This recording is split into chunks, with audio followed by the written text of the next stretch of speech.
Assalamualaikum warahmatullahi wabarakatuh.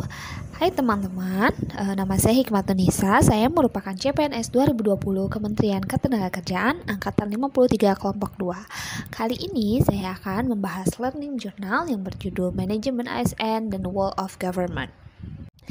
ASN mempunyai peran yang amat penting dalam menciptakan masyarakat madani untuk penyelenggaraan pelayanan masyarakat, menjaga persatuan dan kesatuan bangsa. Tantangan ini semakin banyak dan berat, baik berasal dari luar maupun dalam negeri, sehingga ASN harus meningkatkan profesionalitasnya dalam menjalankan tugas dan fungsinya. Sistem birokrasi kita masih menjadi hambatan dalam pembangunan. Salah satu penyebabnya adalah regulasi perizinan yang masih rumit dan juga institusi pemerintah yang belum terlalu ramah investasi. Kedudukan, peran, hak dan kewajiban kode etik ASN. Berdasarkan jenisnya, pegawai ASN terdiri atas pegawai negeri sipil atau PNS dan pegawai pemerintah dengan perjanjian kerja atau PPPK.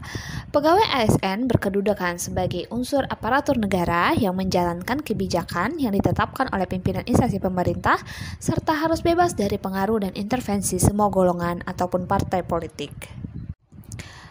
Pegawai ASN memiliki peran sebagai perencana, pelaksana, dan pengawas penyelenggaraan tugas umum pemerintahan dan pembangunan nasional. Selanjutnya, ASN memiliki tugas untuk melaksanakan kebijakan yang dibuat oleh pejabat pembina kepegawaian sesuai ketentuan perundang-undangan, memberikan pelayanan publik yang profesional dan berkualitas, mempererat persatuan kesatuan negara Republik Indonesia. Hak ASN bisa meliputi gaji, tunjangan, fasilitas, cuti, jaminan pensiun dan jaminan hari tua, perlindungan, serta pengembangan kompetisi. Sedangkan kewajiban PNS yaitu setia dan taat terhadap Pancasila dan Undang-Undang Dasar, melaksanakan kebijakan pemerintah, menaati peraturan perundang-undangan, dan serta kode etik, melakukan pengabdian, kejujuran, serta bertanggung jawab dalam kegiatannya dan juga memiliki jiwa integritas. Profesi ASN dilandaskan kepada kode etik dan kode perilaku untuk menjaga martabat dan kehormatan ASN.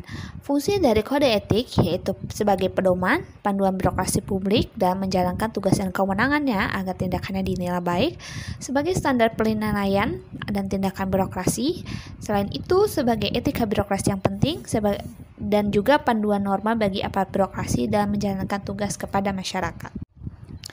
Konsep sistem merit menjadi bagian yang tidak terpisahkan dalam pengelolaan ASN.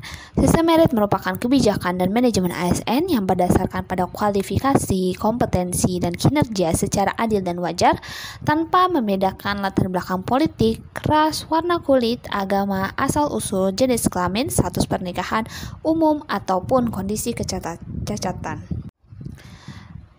Bagi organisasi, adanya sistem merit mendukung keberadaan prinsip akuntabilitas yang saat ini menjadi tuntutan dalam sektor publik.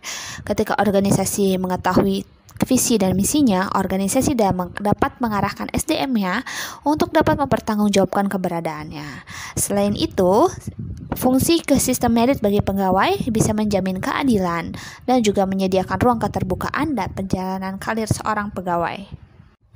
Undang-Undang ASN secara jelas mengakomodasi prinsip merit dalam pelaksanaan manajemen ASN. ASN merupakan motor penggerak pemerintahan, pilar utama dalam melaksanakan tugas sebagai pelayan publik. Oleh karena itu, kinerja ASN menjadi indikator utama dalam menentukan kualitas ASN itu sendiri. Nah, oleh karena itu, prinsip sistem merit ini adalah keadilan dan kewajaran, objektif, dan juga berbasis kinerja. Gambaran mengenai pelaksanaan sistem merit dalam beberapa komponen pengelolaan ASN dalam penyusunan dan penetapan kebutuhan perencanaan, kebutuhan pegawai atau planning, penilaian kinerja, monitoring dan penilaian, pengembangan kompetensi, promosi, mutasi, dan juga penghargaan yang terdapat dalam Undang-Undang ASN. Pengelolaan atau manajemen ASN pada dasarnya merupakan kebijakan dan praktek dalam mengelola aspek manusia atau SDM dalam organisasi, termasuk dalam hal ini pengadaan, penempatan, mutasi, promosi, dan juga hal lainnya. Nah, oleh karena itu, dalam mekanisme pengelolaan ASN terdiri dari manajemen PNS, manajemen PPPK, pengelolaan jabatan pimpinan tinggi, organisasi, dan sistem informasi. Dalam manajemen PNS dimulai dari penyusunan dan penetapan kebutuhan, pengadaan pangkat dan jabatan, pengembangan karir, pola karir, promosi, mutasi dan penilaian kerja, penggajian, tunjangan, penghargaan, disiplin, pemberhentian, jaminan pensiun dan hari tua, serta pelindungan ASN. Untuk manajemen PPPK terdiri atas penetapan kebutuhan, pengadaan, penilaian kinerja, penggajian dan tunjangan, pengembangan kompetensi, penghargaan, disiplin, pemutusan hubungan perjanjian kerja, serta pelindungan terhadap PPPK.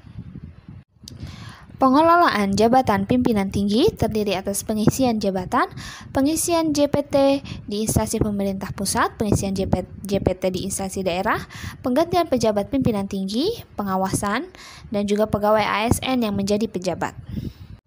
Pegawai ASN berhimpun dalam suatu wadah korps, yaitu Korps Profesi Pegawai ASN Republik Indonesia. Nah, organisasi ini berfungsi sebagai pembinaan dan pengembangan profesi ASN, memberikan pelindungan, memberikan rekomendasi, dan juga menyelenggarakan usaha untuk meningkatkan kesejahteraan anggota profesi ASN. Sistem informasi ASN memuat seluruh informasi dan data pegawai ASN. Sistem ini disusun secara sistematis, menyeluruh, terintegrasi, dan berbasis teknologi. Salah satu contoh informasi dalam sistem informasi ASN yaitu daftar riwayat hidup, riwayat pendidikan, jabatan, penghargaan, riwayat pengalaman organisasi, riwayat gaji, riwayat pendidikan dan pelatihan, daftar penilaian prestasi kerja, surat keputusan, dan juga kompetensi. Whole of Government dalam pelayanan publik. Whole of Government atau WOG merupakan pendekatan penyelenggaraan pemerintahan yang menyatukan upaya-upaya kolaboratif pemerintahan dari keseluruhan sektor dalam ruang lingkup koordinasi yang lebih luas untuk mencapai tujuan pembangunan kebijakan, manajemen program, dan pelayanan publik. Terdapat beberapa alasan yang menyebabkan mengapa WOG menjadi penting. Pertama, adanya faktor eksternal seperti dorongan publik untuk mewujudkan integrasi dan terciptanya penyelenggaraan pemerintahan yang baik. Kedua, terkait faktor internal seperti ketimpangan kapasitas sektoral. Dan yang ketiga adalah keberagaman latar belakang Indonesia yang bisa memicu potensi diintegrasi bangsa. Pendekatan Whole of Government dapat beroperasi dalam tataran kelembagaan nasional maupun daerah, sehingga